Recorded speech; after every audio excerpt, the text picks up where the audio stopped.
Jujur waktu persiapan SNBT tuh aku pernah ngedrop banget, jadi aku pernah TST sampai malam, terus besokannya aku ngerasa, aduh capek banget ya belajar, kok rasanya aku kayak mau udahan aja. Nah, tapi ternyata perjuangan-perjuangan itu semuanya itu berbuah manis, sampai akhirnya sekarang aku bisa lolos di fakultas yang aku mau. Halo, aku Sarah Agnia Hedari, aku dari GO ST35 Bandung, dan sekarang aku keterima di Pendidikan Dokter Unpad lewat jalur SNBT.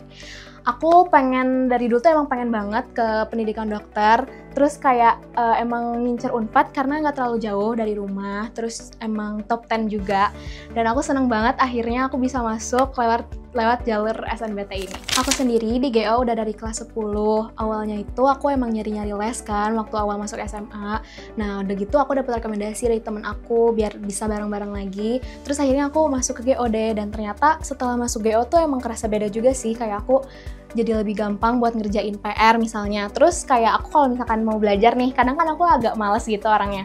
Tapi kalau sekarang tuh datang ke GO aja tuh aku langsung bisa semangat langsung belajar gitu. Diajakin sama gurunya, ayo mau belajar apa. Jadi aku asik aja. Ya udah belajar dengan gembira. Selain belajar dengan gembira, di GO juga tuh banyak banget fasilitas yang bisa aku manfaatin. Yang paling aku suka tuh ada GO Expert. Itu tuh aplikasi yang bisa diakses dimanapun. Aku kan juga orangnya kadang malas buka buku gitu. Jadi untuk belajar soal atau misalkan sekedar lihat-lihat materi, itu aku bisa lihat langsung di aplikasinya, dan itu tuh nyaman banget. Menurut aku, fitur paling favorit tuh justru adalah ketika latihan TOBK, karena itu tuh bener-bener sesuai dengan UTBK-nya nanti gitu.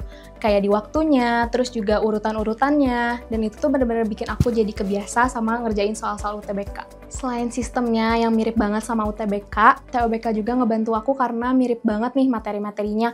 Itu soal-soalnya tuh bener-bener sesuai dengan materi yang ada di UTBK nanti. Jadi aku bener-bener kebayang banget pokoknya. Selain itu, di GO ini juga ada formula 3B, yaitu belajar, berlatih, bertanding. Nah, kalau ala aku nih ya, pertama belajarnya. Belajarnya sendiri kan yang pasti ada KBM-nya, terus juga aku kadang suka minta TST atau tambahan gitu. Itu tuh buat ngebantu aku aja, ngebantu memahami materi-materi yang emang aku kurang paham.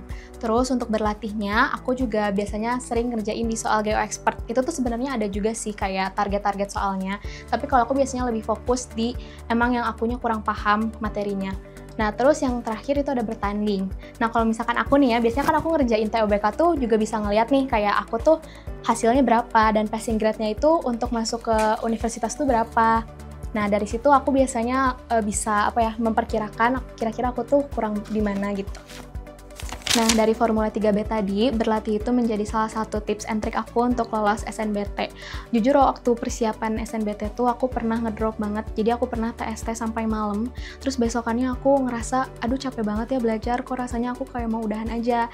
Nah, tapi ternyata perjuangan-perjuangan itu semuanya itu berbuah manis, sampai akhirnya sekarang aku bisa lolos di fakultas yang aku mau. Kalau aku flashback nih ya, aku kan udah 3 tahun di GO. Aku inget banget dulu tuh aku pernah datang ke pagian ke GO. Jadi aku datang jam 10 pagi, terus karena bingung juga harus ngapain, untungnya ada juga guru yang datang bareng aku. Jadi akhirnya kita ngerjain soal bareng, dan kebetulan juga itu personal trainer aku. Emang deket banget sama aku, dan kita ngerjain soal lumayan banyak, waktu itu kayaknya nyampe deh 100. Nah, pokoknya seru banget deh di GO tuh. Kamu kalau gabut atau kalau apapun itu bisa langsung datang ke GO, nanti juga bisa lah ngerjain soal atau ngapain juga bisa. Makanya ayo gabung ke GO buat yang belum. Terima kasih sudah menonton. Jangan lupa subscribe dan nyalakan tombol loncengnya ya, biar kamu tidak ketinggalan informasi seputar pendidikan. Sampai jumpa!